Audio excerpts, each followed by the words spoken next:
नमस्कार सर्वांना. श्री स्वामी समर्थ. तुमचं सगळ्यांचं आपल्या स्वामी सहित सेवा या चॅनलमध्ये स्वागत आहे. एक विनंती आहे की आमचे जर व्हिडिओज तुम्हाला आवडत असतील तर प्लीज लाईक, शेअर आणि सबस्क्राईब करायला विसरू नका. शिवहरी शंकर नमामि शंकर शिवशंकर शंभो. हे गिरिजापती भवानी शंकर शिवशंकर शंभो. तर मंडळी, श्रावण मास किंवा श्रावण महिना हा 25 जुलै 2025 वार आहे शुक्रवार. त्या दिवशी सुरू होणार असून तो 22 ऑगस्टला संपणार आहे. तर बघा, श्रावण महिना सर्वात पवित्र महिना म्हणून मानला जातो. त्याचबरोबर श्रावण मास हा सर्वात मोठा सण म्हणजे ह्या दरम्यानी सर्वात मोठा सण किंवा उत्सवांचा काळ हा असतो. त्यामुळे श्रावण महिन्यामध्ये भगवान शंकरांची जितकी होईल तेवढी उपासना आणि आराधना करण्याचा हा महिना आहे आणि तो त्यांना समर्पितसुद्धा आहे. बघा, भगवान शंकर हे साम सदाशिव आहेत, ते भोळे शंकर आहेत. त्यामुळे अगदी साधी सोपी सेवा जरी तुम्ही नित्य नियमाने श्रावण महिन्यामध्ये केली तरी ते पावतात अशी मान्यता आहे. त्याचबरोबर हा पवित्र महिना असून ह्या महिन्यात जेवढी जमेल तेवढी तुम्ही सेवा किंवा पारायण किंवा मंत्र स्तोत्र हे नक्की करायचं आहे. तर या महिन्यामध्ये म्हणजे श्रावण महिन्यामध्ये तुम्ही कोणकोणत्या सेवा करू शकता, कोणकोणते मंत्र म्हणू शकता, कोणकोणते पारायण करू शकता ते आपण बघणार आहोत.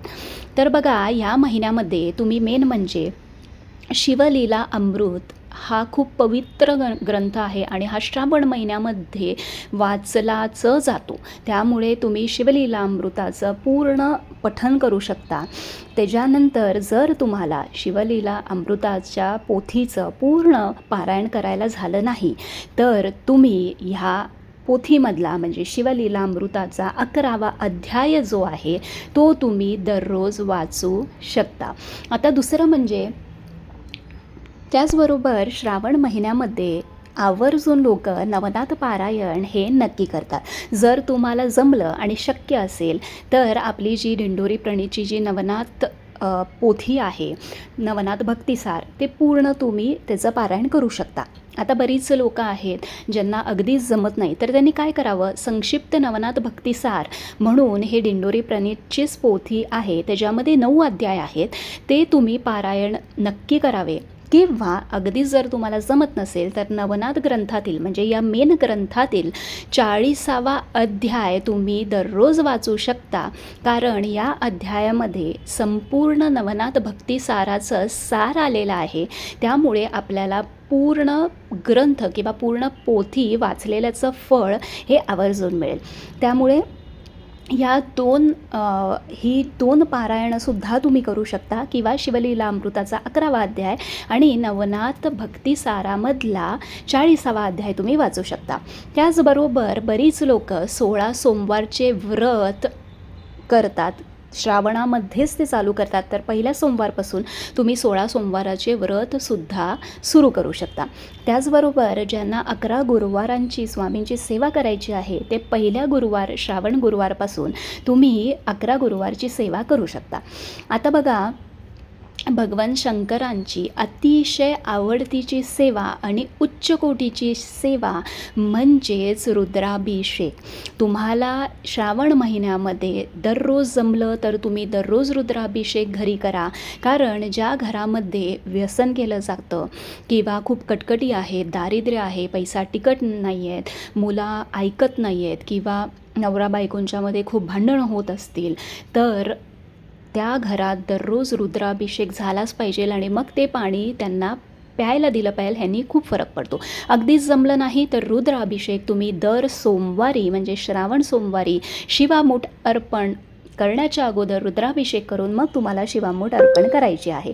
आता हे झाल्यानंतर किंवा याचबरोबर तुम्ही दररोज शिवमहिम्न स्तोत्र जे आपल्या नित्यसेवेच्या पुस्तकामध्ये आहे, जे माझं अत्यंत फेवरेट आहे आणि मी ते दररोज म्हणणार आहे या श्रावणामध्ये, तर तुम्हीसुद्धा ते म्हणू शकता. त्याचबरोबर शिव अष्टोत्तर नामावली म्हणून तुम्ही बेल अर्पण करू शकता. दर सोमवारी अर्पण करा किंवा दररोज जर मिळाले तर दररोज एक बेल घेऊनसुद्धा पूर्ण शिव अष्टोत्तर नामावली म्हणूनसुद्धा तुम्ही बेल अर्पण करू शकता. त्याचबरोबर पांढरं फूल अर्पण करायला विसरू नका. त्याच्यानंतर तुम्ही शिवस्तुती म्हणू शकता किंवा तुम्ही शिवकवच जे आहे ते म्हणू शकता. त्याचबरोबर काळभैरवाष्टकंसुद्धा तुम्ही नित्य श्रावण महिन्यामध्ये म्हणू शकता. आता शिवपिंडीवरती बरीच लोकं काय करतात, काहीच जर सेवा जमली नाही तर शिवपिंडीवरती तुम्ही पूर्ण श्रावण मासापर्यंत संपेपर्यंत शिवपिंडीवर दूध, पाणी, पंचामृत जे तुम्हाला शक्य होईल त्याने 5 पळी घालून तरी अभिषेक नक्की करा. आता ज्यांना प्रदोषसुद्धा सुरू करायचा आहे तर या श्रावण मासामध्ये जो प्रदोष येईल तेव्हापासून तुम्ही प्रदोष व्रतसुद्धा सुरू करू शकता. कारण श्रावण महिन्यात शंकरांची सेवा करण्यासाठी लोक आतुरतेने वाट बघत असतात. त्यामुळे प्रदोष व्रत तुम्हाला सुरू करायचं असेल तर ते तुम्ही श्रावण महिन्याच्या प्रदोषाच्या दिवशी बघून नक्की सुरू करा. त्याचबरोबर बरीच लोक पशुपतीनाथाचं व्रत करतात. मी मागच्या श्रावणामध्ये केलं होतं. तर पशुपतीनाथाचं व्रतसुद्धा तुम्ही पहिल्या सोमवारपासून चालू करू शकता. पण एवढंच आहे की जर तुम्ही श्रावण सोमवार करत असाल आणि उपवास करत असाल तर तो तुम्हाला धरता येणार नाही. फक्त पशुपतीनाथाचेच 5 सोमवार हे कॅल्क्युलेट होतील किंवा धरले जातील. श्रावण सोमवाराचा उपवास आणि श्रावण सोमवार हे धरले जाणार नाही. त्यामुळे तुम्हाला जसं शक्य होईल तसं तुम्ही करू शकता. आता कोणत्या मंत्रांचं तुम्ही दररोज पठण करू शकता तर बघा, ओम नमः शिवाय हा मंत्र जो आहे तो करू शकता. नमः शिवाय हा मंत्र आहे तो तुम्ही करू शकता. मग रुद्र गायत्री मंत्र जो आहे तो म्हणजे ओम तत्पुरुषाय विद्महे महादेवाय धीमहि तन्नो रुद्र प्रचोदयात हा मंत्र तुम्ही 1 माळ दररोज करू शकता. त्याचबरोबर भगवान शंकरांचा खूप प्रसिद्ध मंत्र आहे आणि खूप पॉवरफुल मंत्र आहे तो म्हणजे महामृत्युंजय मंत्र. हा सुद्धा तुम्ही दररोज 1 माळ किंवा 11 खेपा किंवा 16 खेपा पठण करू शकता. तर बघा, या श्रावण महिन्यामध्ये आपल्याला जास्तीत जास्त सेवा करून आपली पुण्याची जी पोटली आहे ती भरून घ्यायची आहे. मग तुम्हाला वेळ नसेल तर तुम्ही जेवढी जमेल तेवढी फक्त सोमवारी सेवा करू शकता किंवा कुठलंही मंत्र स्तोत्र घ्या. ते नित्य नियमाने पूर्ण श्रावण महिन्यामध्ये तुम्ही दररोज त्याचं पठण करू शकता किंवा श्रवण करू शकता.